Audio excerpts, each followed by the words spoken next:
hungry, exhausted, terrified, and still visibly shaken by the horrors they had gone through to reach the evacuation point.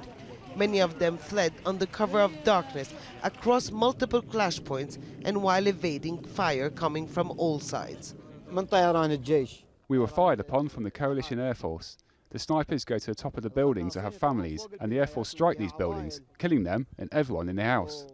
Over the past week, the fighting in western Mosul has intensified, and so has the suffering of an estimated 400,000 civilians still trapped inside.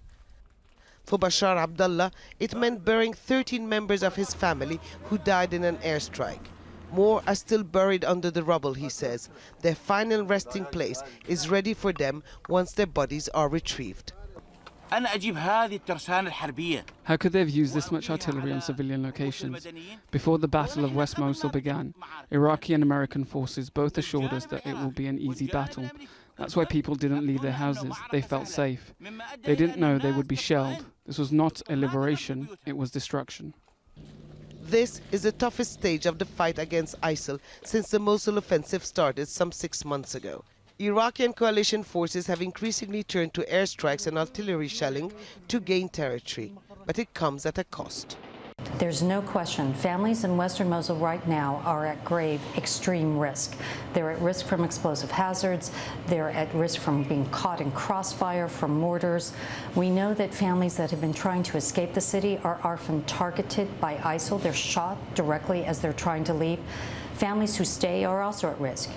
The US-led coalition has acknowledged it carried out an airstrike on March 17th at the request of Iraqi forces. It's believed that around 200 people died in that bombing alone. How do you think we feel about this? About the liberation? About ISIL? We have no feelings left. We lost everything. We buried our brothers and our fathers. It was those fleeing who first told the story. But since, the number of casualties has risen, and so has the uproar among many Iraqis, prompting commanders to call for a temporary halt to the operations to rethink tactics. Hoda Abdel-Hamid, Al Jazeera in northern Iraq.